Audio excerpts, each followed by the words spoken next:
महालक्ष्मी महासरस्वती देवता अनुग्रह प्रसाद सिद्ध्यर्थम चंडी हवनाख्यम कर्म करिष्ये।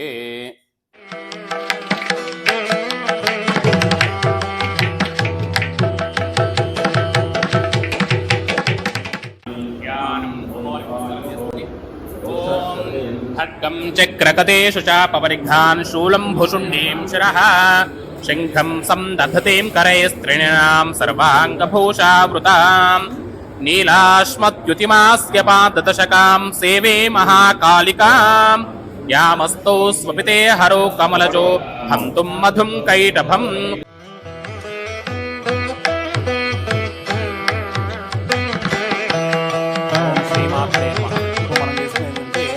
చండీ హవనం అంటారు, చండీ హోమము.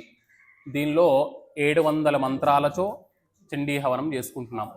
శ్రీ మహాకాళి మహాలక్ష్మి మహాసరస్వతి అమ్మవారి అవతారంగా ఉద్భవించింది.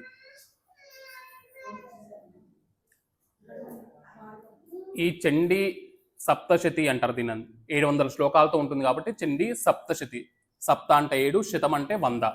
700 మంత్రాలతో ఉంటుంది. అసలు చండీ హోమం చేయడానికి కారణం ఏంటి, అసలు ఎలా ఉద్భవించింది అమ్మవారు అనుకుంటే, పూర్వము సురథుడు అనేటువంటి రాజు ఉండేవాడట. సురథుడు అనేటువంటి రాజు ఏకఛత్రాధిపతి, అంటే మనం ఛత్రపతి శివాజీ చూసాం కదా, ఆ విధంగా ఛత్రపతి లాగా పరిపాలిస్తూ ఉండేవాడంట. అంటే ఒక రాజ్యాన్ని పరిపాలించే వాడిని రాజు అంటారు. ఏకఛత్రాధిపత్యంగా అంటే 6 రాజులను తన సామంతక రాజులుగా, అంటే 6 రాజ్యాల్ని ఓడించి తన రాజ్యంతో పాటుగా 6 రాజ్యాలను కలిపి పరిపాలించే వాడిని ఏకఛత్రాధిపత్యంగా పరిపాలిస్తూ ఉండేవాడు ఈ సురథుడు అనేటువంటి రాజు.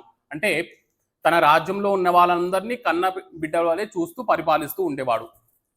కొన్ని సంవత్సరాల తర్వాత ఏమవుతుందంటే, ఈ సామంతక రాజులు అందరూ ఉంటారు కదా, వీళ్ళందరూ కలిసి మన రాజ్యంలో మనమే సామంతక అంటే బానిసలుగా బతకడం ఏంటి అని ఈ రాజు పైన దండయాత్ర చేస్తారట.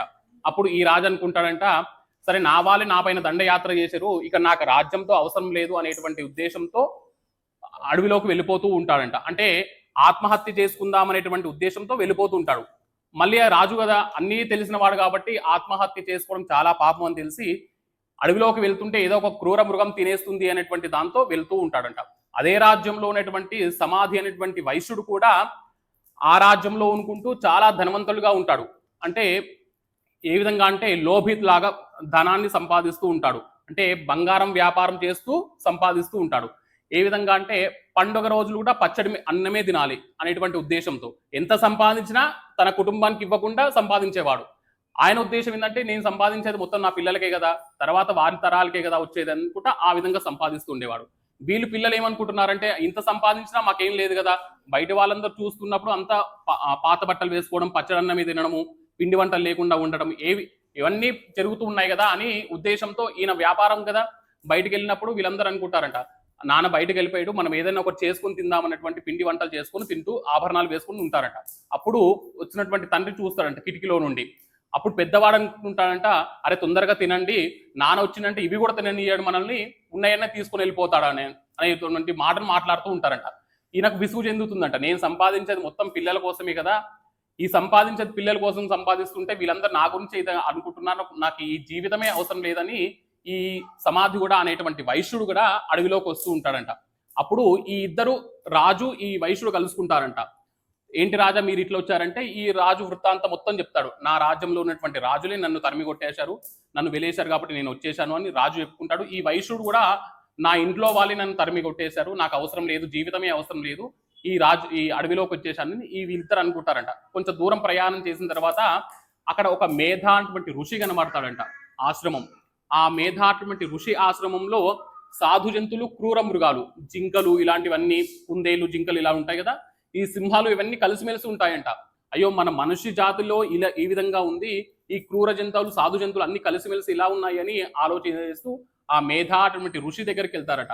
అసలు అంటే ఇదంతా ఒక మాయ, ఈ మాయ వల్ల ఇలా జరుగుతుంది అంటే అసలు మాయ ఏంటి అంటే, అప్పుడు ఈ వృత్తాంతం మొత్తము ఈ ముగ్గురికి చెప్తారట. అంటే మేధా ఋషికి, ఈ సమాధి అనేటువంటి వారికి, ఈ మేధా ఋషి మొత్తం అమ్మవారి చరిత్ర మొత్తం చెప్తుంటాడంట. ఈ మహాకాళి మహాలక్ష్మి మహాసరస్వతిగా అమ్మవారు ఉద్భవించింది, ఏ దేవతలు ఎవరెవరు శక్తులు ఇచ్చారో, ఏ రాక్షసులను సంహరించిందో ఇదంతా ఈ వృత్తాంతం మొత్తం చెప్తూ ఉంటారంట.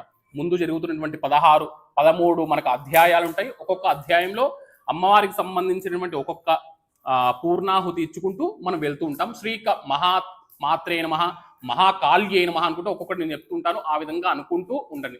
అంటే అమ్మవారి యొక్క హవనం చేస్తుంటే మనకి ఏదైతే కోరికలు ఉంటాయో ఆ కోరికలు అన్నీ నెరవేరుతూ ఉంటాయని మన పురాణాల్లో చెప్పబడింది. కాబట్టి ఆ విధంగా చేసుకుంటూ ఉండండి. మాట్లాడకుండా శ్రీమాత్రే నమః అనుకుంటూ ఉండండి. ఒక్కొక్క అధ్యాయం గురించి చెప్పుకుంటూ ముందుకు వెళ్తూ ఉందాం.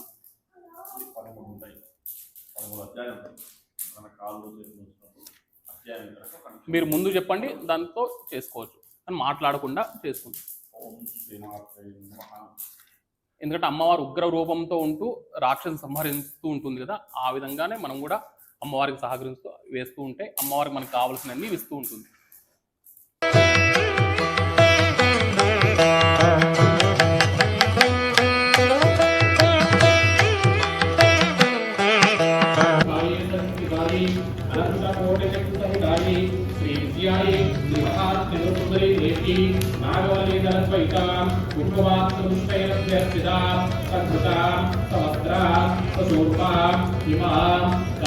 బ్రహ్మహామునిం ఓష్యామి నమః స్వాహా.